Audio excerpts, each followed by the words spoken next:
Meghan and Harry just attended the Kevin Costner event, but like it is with anything else they have been doing lately, it was a complete mess. Night falls over Montecito, but inside the mansion, everything is unraveling. A single revelation from Kevin Costner has triggered a chain reaction no one saw coming. Meghan Markle now faces questions tied to a hidden connection, while Prince Harry is seen pacing, shaken, and silent. Was this exposure the result of buried pasts, powerful gatekeepers, or something far more strategic? Contracts are freezing, royal alarms are rising, and one decision could change everything forever. But what happens next could destroy them both in ways no one is prepared to face. When the door closed and everything changed. The atmosphere inside Santa Barbara shifted long before anyone said a word. What was meant to be another polished gathering along the California coastline carried all the familiar signs of prestige. Soft lighting reflected off glass walls, conversations moved in low, confident tones, and guests arrived with the quiet assurance that comes from belonging.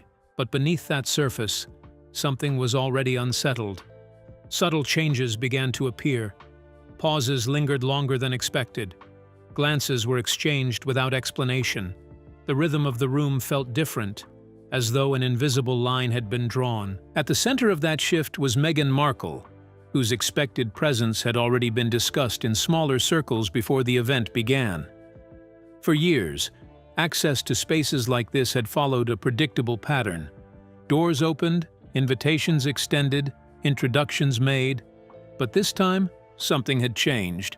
The assumption of entry no longer held the same certainty. What had once been routine now required approval, and that approval was no longer guaranteed. The turning point came when Kevin Costner made his position unmistakably clear. Known for maintaining a careful balance between influence and discretion, his response did not rely on raised voices or dramatic gestures.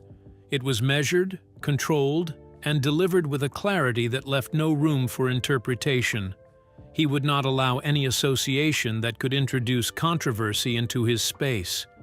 There was no hesitation in his tone, no attempt to soften the message. The decision stood on its own, firm and unchanging, and the effect was immediate.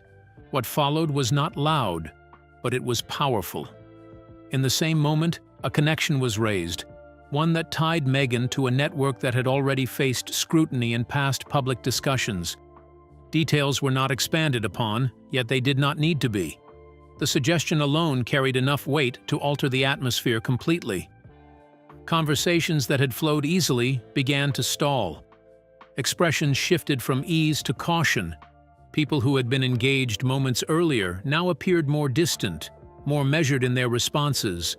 Within minutes, the impact extended beyond the walls of that gathering. Word moved quickly through Hollywood circles, where perception often shapes reality faster than confirmation ever could. Those who once maintained a neutral position began to reconsider. Invitations that might have been offered were quietly withheld.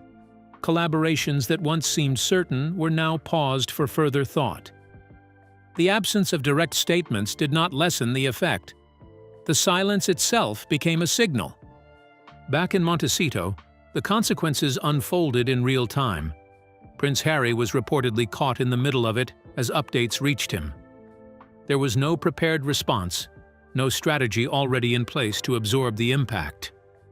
Those close to the situation described a man moving through the space with growing urgency, trying to piece together what had just occurred. His words were brief, his tone unsettled. Calls were placed, messages sent, but clarity remained out of reach. This was not simply a moment of social discomfort or a temporary disruption. It marked the beginning of a deeper shift. The balance that had once supported their position, built on influence, access, and public perception, had changed within a single evening.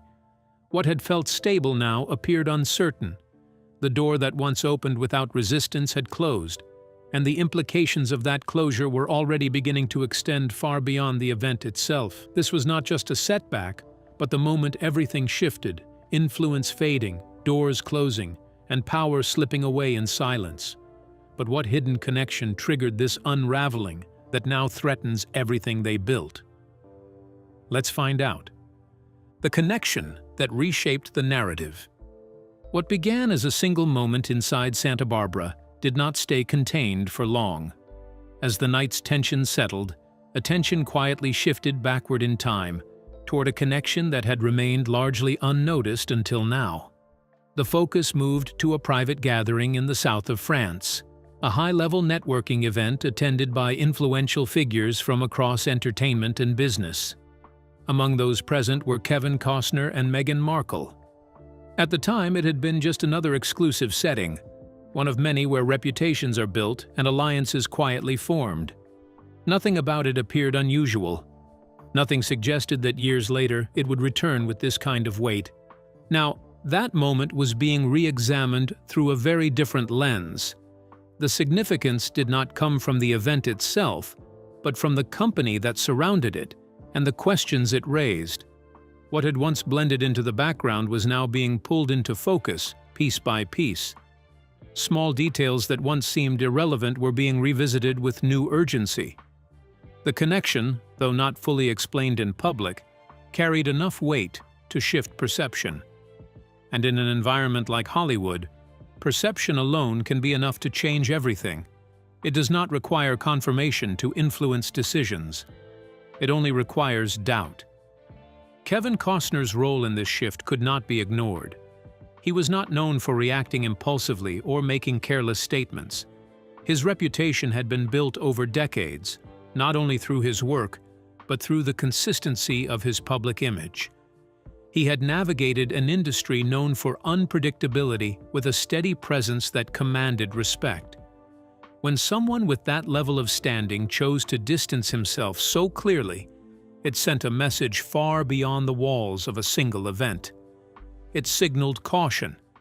It suggested that the situation was not one to be dismissed lightly. His silence before that moment made his stance even louder. The response across the industry followed a pattern that was both quiet and unmistakable. There were no dramatic announcements or public condemnations. Instead, there was silence. Invitations that might have been extended were no longer offered.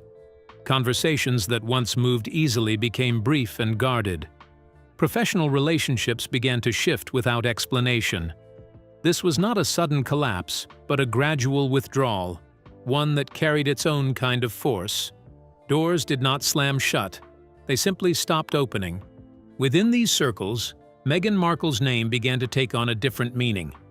It was no longer simply associated with influence or visibility. It was being evaluated through a new filter, one centered on risk. Decision-makers who once saw opportunity now saw uncertainty. Each potential collaboration required closer scrutiny. Each association carried new questions. Even neutral positions began to feel unsafe. The shift was subtle, but it was steady. Back in Montecito, this growing distance did not go unnoticed. Prince Harry remained at the center of a situation that was expanding beyond control. The shift was no longer about a single comment or a single event. It had evolved into something broader, something that moved through private conversations and internal decisions. What had started as a moment of refusal had now become a wider reassessment, and the consequences were beginning to reach far beyond the original exposure, shaping decisions that would define everything that followed. Back in Montecito, the distance grew, Harry trapped in a crisis spiraling beyond control, as quiet decisions reshaped everything. But what unseen force turned one refusal into a financial collapse that could change their future forever? Let's unravel the details. When the money started to slip away. As the quiet distancing within Hollywood continued to spread, the consequences began to move beyond reputation and into something far more tangible. Inside corporate offices from Los Angeles to major streaming headquarters, conversations were no longer centered on creative opportunities or future collaborations. They had shifted toward exposure, liability, and risk. What had started as a single moment of tension was now reaching into the financial foundations surrounding Meghan Markle, changing the way her entire portfolio was being viewed. Major agreements that once symbolized a new chapter of independence were suddenly placed under intense review. Executives who had previously approved these partnerships without hesitation began revisiting clauses that had long remained buried deep within complex contracts. These were not routine checks carried out for formality. They were structured, deliberate evaluations tied to one central concern: whether the ongoing situation could damage the global image and credibility of the companies involved. Within these agreements, one provision stood out more than any other: the morality clause. It had always existed in the background, rarely discussed in public or tested under pressure. But now it was being examined with careful attention, word by word, implication by implication. At the center of these reviews were high-value partnerships that had defined the Sussex brand's transition into the entertainment industry. Streaming deals, production arrangements, and content agreements were no longer seen as secure or guaranteed. Payments that had already been scheduled and approved were quietly paused, placed on hold while internal assessments continued. Financial teams approached the situation with caution, but their actions were decisive. Every move followed a process, and every process pointed in the same direction. Within professional circles, this shift unfolded without noise or spectacle.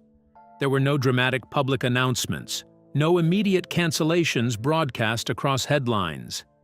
Instead, there were internal memos passed between departments, urgent meetings held behind closed doors, and legal consultations that extended late into the night. Behind those closed doors, the same question repeated itself in different forms. Could these partnerships continue without creating long-term reputational damage? For Meghan Markle's team, the pressure became immediate and unavoidable. Advisors and representatives found themselves responding to a situation that was evolving faster than anticipated. Communication lines remained open at all hours as they sought clarity from partners, legal teams, and corporate decision-makers. The tone of those conversations reflected a growing urgency. What had once been a position of confidence and forward momentum now required careful defense and constant reassurance. At the same time, agencies connected to her work began conducting their own independent risk assessments. These were not symbolic exercises meant to reassure stakeholders. They were part of a broader system that determines which projects move forward and which ones are quietly withdrawn before reaching the public stage. The shift in tone across these evaluations was unmistakable. Confidence had given way to caution, and caution was beginning to influence decisions. Back in Montecito, the financial implications were beginning to take shape alongside the reputational shift. Prince Harry was no longer facing just a public relations challenge. The stability of the life they had built together was now being tested from within. What had started as a single moment of exposure had triggered a chain reaction that extended into contracts, delayed payments, and long-term plans that were now uncertain. The situation was no longer abstract or distant. It had become immediate, measurable, and increasingly difficult to control. Decisions were being made in real time, funds were being delayed without clear timelines, and the foundation that once appeared solid was beginning to show visible signs of strain, with each passing hour adding pressure to a system already under stress. Now in Montecito, financial strain deepens as reputations shift and foundations crack from within. Contracts falter, payments stall, and stability fades. But what really happened behind those closed doors that triggered this unraveling? Keep watching.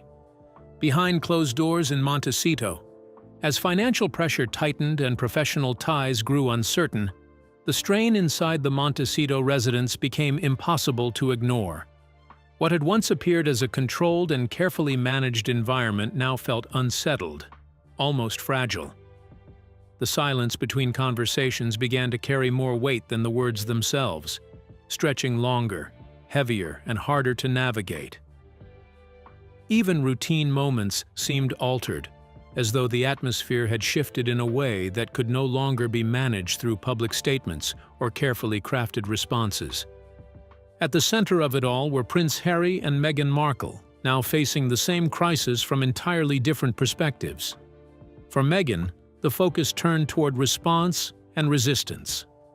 Reports indicated that her team had already begun exploring legal options, examining how the growing narrative could be challenged and contained. The approach was direct and deliberate. It reflected a clear intention to confront the situation head-on rather than step back from it. Inside her workspace, the pace of activity did not slow. Calls were made one after another. Documents were reviewed in detail. Strategies were discussed with increasing urgency as each new development added another layer of complexity. The tone surrounding these efforts carried both frustration and determination. From her position, this was not simply a matter of perception. It was a situation that demanded action, something to be addressed through structure, legal precision, and control. Harry's response unfolded along a different path. While the external situation continued to escalate, those within the environment began to notice a shift in his behavior. He remained present, but there was a distance that had not been there before. His movements around the property became quieter, more measured. He spent more time alone, often walking through spaces without engaging, as though deep in thought. Conversations that once carried ease and familiarity now felt shorter, more cautious, and at times incomplete.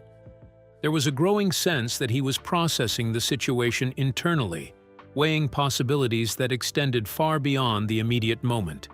Each development seemed to push him further into reflection, rather than reaction. His focus appeared less on controlling the narrative and more on understanding what the situation meant for the future. The difference in approach began to reshape the dynamic between them. Meghan moved forward with action, seeking to regain control through legal and professional means. Harry, in contrast, appeared to be stepping back, observing the consequences as they unfolded. It was not a sudden separation, but a gradual shift in alignment. The unity that had once defined their public image now showed signs of strain behind closed doors. This shift did not exist in isolation. It was the result of everything that had already taken place. The exposure, the distancing within Hollywood, and the growing financial uncertainty all contributed to the pressure building inside the home. Each new development added weight, and that weight began to surface in subtle but meaningful ways. Moments that might once have passed unnoticed now carried significance. A delayed response during a conversation. A pause where there would have once been agreement. Decisions that were no longer made together without hesitation. These details, small on their own, began to form a larger pattern that pointed toward an emerging divide. Within Montecito, the situation had clearly moved beyond external perception or professional consequences. It had entered a more personal space, where the balance between two individuals facing the same crisis was beginning to shift. And as that shift became more visible, it suggested a change that would not be easily reversed. Inside Montecito, perception turned personal, alliances began shifting, and distance quietly grew between two lives once aligned.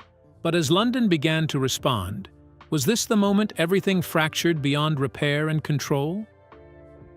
Stay tuned. London begins to respond.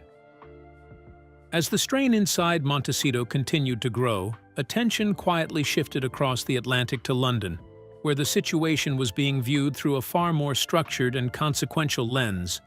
What had begun as a Hollywood controversy was no longer confined to industry perception or public reaction. It was now entering a space shaped by tradition, legal authority, and the long-standing responsibility of protecting the institution of the monarchy. Within the palace walls, the tone of discussion had changed. This was no longer about headlines or speculation.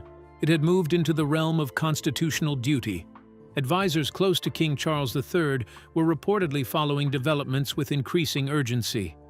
Reports emerging from California, combined with the visible distancing from corporate partners and influential figures, had triggered deeper concerns. The question being asked was no longer limited to reputation. It was broader and more serious. Could this situation, if allowed to escalate, begin to affect the standing and credibility of the monarchy itself? This was not treated as a distant possibility. It was being approached as a real and immediate risk.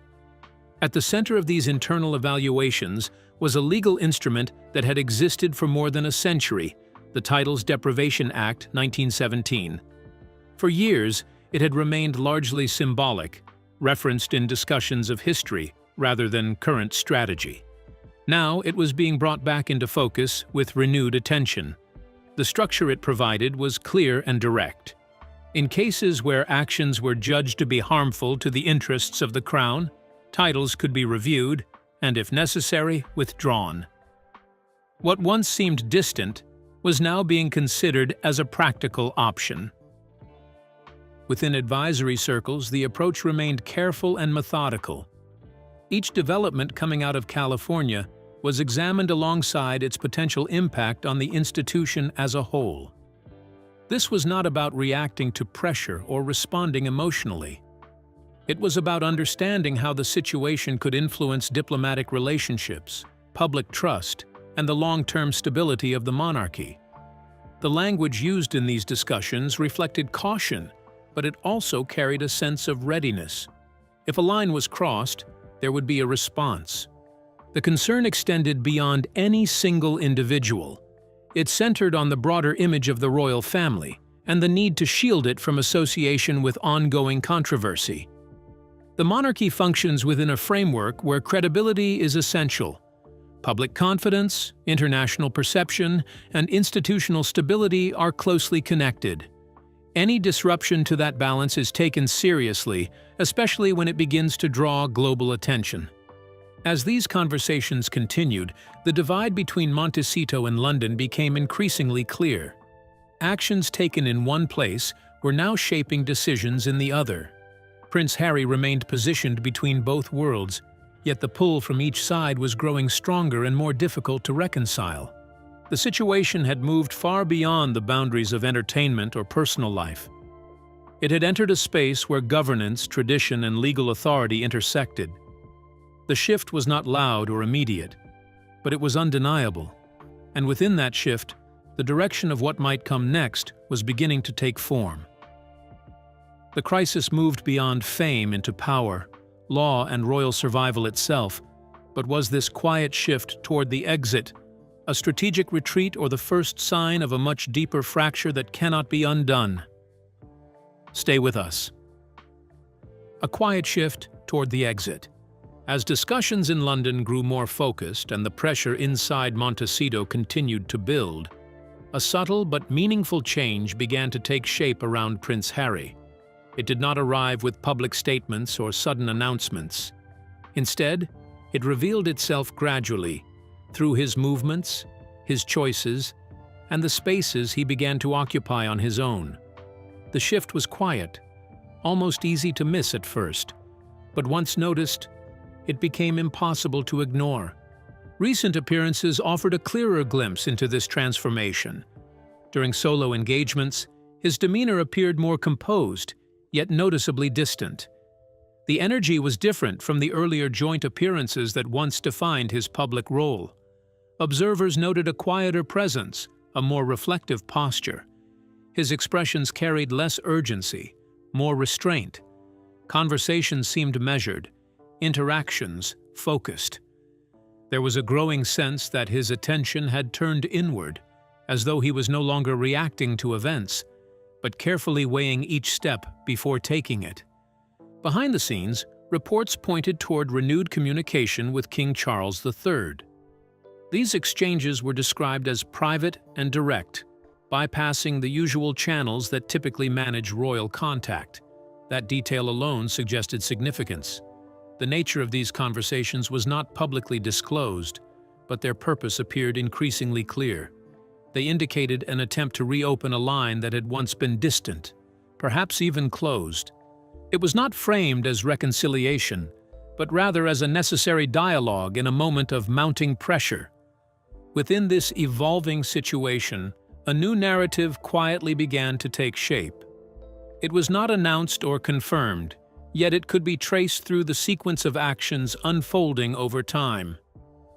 The idea of a possible return, once considered unlikely, was now being discussed with greater seriousness. Those familiar with the situation described it not as a final decision, but as a path being explored. Even so, the direction of that path was becoming harder to dismiss with each passing day. This shift also revealed a growing difference in approach. While Meghan Markle remained focused on addressing external pressures through structured responses and legal positioning, Harry appeared to be considering a different kind of resolution. His focus seemed less centered on confrontation and more aligned with repositioning. It was not about reacting to what had happened, but about determining what could still be controlled moving forward. The preparation for what might come next did not unfold in public view. It moved quietly, through conversations held out of sight, arrangements made without announcement, and timing that appeared deliberate. Each step seemed carefully considered, suggesting that the situation had reached a point where long-term consequences were guiding immediate decisions. Nothing felt rushed, yet nothing felt accidental. This was not a dramatic departure or a sudden break. It was a controlled movement, shaped by reflection and necessity. The environment around him continued to shift, and his response followed that change with equal precision. The direction was becoming clearer, even as the final decision remained unspoken. This was no sudden break, but a calculated retreat shaped by pressure and precision. Yet as everything aligned around him, one question lingered about what he truly chose when the divide finally became reality. Keep watching. The moment the divide became reality. By the time the final hours approached, the pressure surrounding Montecito had reached a level that could no longer be contained. What had been building across Hollywood, corporate offices, and royal corridors now converged into a single, unavoidable reality. The financial strain that began quietly was now intensifying with clarity. Reviews had turned into action. Delays had turned into restrictions. Access to funds and ongoing projects faced increasing uncertainty, creating a sense that the foundation itself was no longer stable. Within this tightening environment, the legal dimension grew sharper. On one side, efforts connected to Meghan Markle continued to take shape, focusing on challenging the narrative and protecting what remained of her professional standing. The strategy reflected determination and resistance, with legal avenues being explored as a means to push back against the growing isolation. On the other side, developments in London moved with a different kind of authority. Discussions that had once been cautious now carried greater weight, shaped by the potential use of established legal mechanisms tied to royal accountability. At the center of this convergence stood Prince Harry, facing a decision that could no longer be delayed. The distance between the two paths before him had become impossible to ignore. One direction kept him within the life he had built in California, alongside ongoing legal battles and financial uncertainty. The other pointed back toward the structured environment of the monarchy, where expectations were clear, but the personal cost was equally significant. Inside Montecito, the atmosphere reflected this turning point. The tension that had once moved quietly beneath the surface now carried a visible weight. Conversations became more direct, pauses more deliberate. Each moment seemed to lead toward a conclusion that neither side could fully avoid. The difference in approach that had been growing over time now stood fully formed, shaping the outcome in ways that could not be reversed. As events continued to unfold, the direction of movement became clearer through action rather than words. Harry's earlier shift, marked by distance and reflection, now aligned with a decision that was taking shape in real time. The preparation that had been quiet and measured began to translate into movement. The focus was no longer on managing perception or stabilizing the present. It had shifted toward determining what came next. The image that emerged was simple, yet heavy with meaning. A departure not defined by noise or public declaration, but by choice. The separation was not only physical, it represented a break in alignment, a moment where two paths that once moved together began to move apart. Meghan remained positioned within the world she had been navigating, facing the consequences as they continued to develop. Harry moved in a different direction, guided by a decision shaped over time rather than in a single instant. What had once been presented as a unified journey now stood divided. The sequence of events that began with a single moment of exposure had unfolded into something far larger, touching reputation, finance, and identity. And within that unfolding, a clear fracture had formed, marking a turning point that would define everything that followed. So, what do you think? Was Harry's quiet exit a rescue from collapse, or the moment everything truly unraveled for Meghan's empire and royal future? We'd like to hear your thoughts in the comments, and don't forget to like, share, and subscribe.